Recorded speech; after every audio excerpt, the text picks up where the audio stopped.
ಭಟ್ಕಳ ಪಟ್ಟಣದ ಹೆಸ್ಕಾಂ ಕಚೇರಿಗೆ ಭೇಟಿ ನೀಡಿದ WHR RK ಫೌಂಡೇಶನ್ನ ವಿಶ್ವ ಮಾನವ ಹಕ್ಕುಗಳ ಜಿಲ್ಲಾ ಘಟಕದ ಪದಾಧಿಕಾರಿಗಳು ಲೈನ್ಮನ್ಗಳ ರಕ್ಷಣೆ ಮತ್ತು ಸುರಕ್ಷತೆಯ ಬಗ್ಗೆ ಮಾಹಿತಿ ಪಡೆದು ಚರ್ಚೆ ನಡೆಸಿದರು. ಮಳೆಗಾಲ ಎಂದರೆ ಹೆಸ್ಕಾಂ ಇಲಾಖೆಯ ಲೈನ್ಮೆನ್ಗಳಿಗೆ ಸಂಕಷ್ಟದ ಕಾಲ ಶುರುವಾಗುತ್ತದೆ.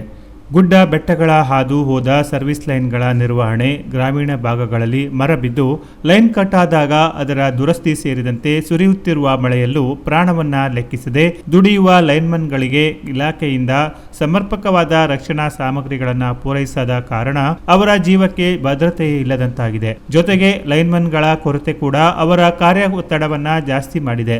ಈ ಬಗ್ಗೆ ಸಾಕಷ್ಟು ದೂರುಗಳು WHR RK ಫೌಂಡೇಶನ್ ವಿಶ್ವ ಮಾನವ ಹಕ್ಕುಗಳ ಜಿಲ್ಲಾ ಘಟಕಕ್ಕೆ ಸಲ್ಲಿಕೆಯಾದ ಹಿನ್ನೆಲೆಯಲ್ಲಿ WHR RK ಫೌಂಡೇಶನ್ ವಿಶ್ವ ಮಾನವ ಹಕ್ಕುಗಳ ಜಿಲ್ಲಾಧ್ಯಕ್ಷರಾದ ಅರ್ಚನಾ ಜಯಪ್ರಕಾಶ್ ಅವರು ಭಟ್ಕಳ ಹೆಸ್ಕಾಂ ಕಚೇರಿಗೆ ಭೇಟಿ ನೀಡಿ ಸಹಾಯಕ ಕಾರ್ಯನಿರ್ವಾಹಕ ಎಂಜಿನಿಯರ್ ಅವರನ್ನ ಭೇಟಿ ಮಾಡಿ ಚರ್ಚಿಸಿದರು. ಲೈನ್ಮನ್ಗಳ ರಕ್ಷಣೆ ಸುರಕ್ಷತೆಯ ಬಗ್ಗೆ ಮಾಹಿತಿ ಕೇಳಿದರು. ಅಲ್ಲದೆ ಹೆಸ್ಕಾಂನಲ್ಲಿ ಕೊರತೆ ಇರುವ ಸಿಬ್ಬಂದಿಯ ಮಾಹಿತಿಯನ್ನ ನೀಡುವಂತೆ ಮನವಿ ಮಾಡಿದ ವಿಶ್ವ ಮಾನವ ಹಕ್ಕುಗಳ ಜಿಲ್ಲಾ ಘಟಕದ ಪದಾಧಿಕಾರಿಗಳು ಸೂಕ್ತ ಕ್ರಮ ವಹಿಸುವಂತೆ ಆಗ್ರಹಿಸಿದರು.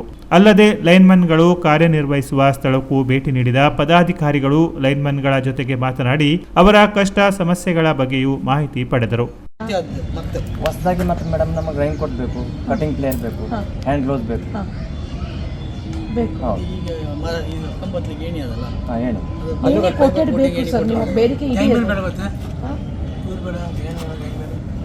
ಗ್ಯಾಂಗ್ ಮ್ಯಾನ್ ಬೇಕು, ಗ್ಯಾಂಗ್ ಮ್ಯಾನ್ ಕೊಡ್ತಾ ಇದ್ದಾರೆ ಈಗ. ಹೌದು, ಹಾಂ, ಅಲ್ಲ ಒಬ್ಬರಲ್ಲ ಮೇಡಮ್. ಈಗ ನಮ್ಮ ಟೌನಿಗೆ ಜನ ಒಬ್ಬೊಬ್ಬರಿಗೆ ನಮಗೆ ಬೇಕಾದಾಗ ಅವ್ರು ಕರ್ಕೊಂಬರ್ತಾರೆ. ಬಾಕಿ ಉಳಿದು ಬೇಕಾದರೆ ಇವನು ಮತ್ತೆ ಶಿಫ್ಟ್ ಮಾಡೋದು ಮತ್ತೆ. ಹೌದು, ಅಂದ್ರೆ ಒಂದು ಈಗ ಕಂಬ ಸಡನ್ಲಿ ಒಂದು 3-4 ಕಂಬ ಬಿದ್ದರೆ ಅಷ್ಟೊಂದು ಇದು ಗ್ಯಾಂಗ್ ಮನಿ ಇಲ್ಲ ನಿಮ್ಮಲ್ಲಿ? ಇಲ್ಲ, ನಮ್ಮ ಲೈನ್ಮೆನ್ಸ್ ಎಲ್ಲ ಎಂಪ್ಲಾಯೀಸ್ ನಾವು ಒಟ್ಟ ಮಾಡ್ಕೊಂಡು. ಮರ ಕಟ್ ಮಾಡ್ಲಿಕ್ಕೆ ಏನು ಕೊಟ್ಟಿದ್ದಾರೆ? ಕತ್ತಿ ಉಂಟು. ಕಟ್ಟರ್ ಇನ್ನೂ ಸ್ಯಾಂಕ್ಷನ್ ಆಗೋದುಂಟು ಹೇಳ್ತಾ ಇದ್ದಾರೆ ಅವರು, ಇನ್ನೂ ಆಗಿಲ್ಲ ಅಂತ.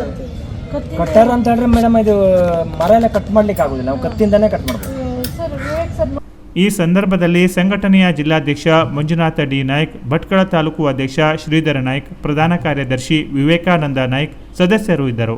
Canara plus news, Bhatkal.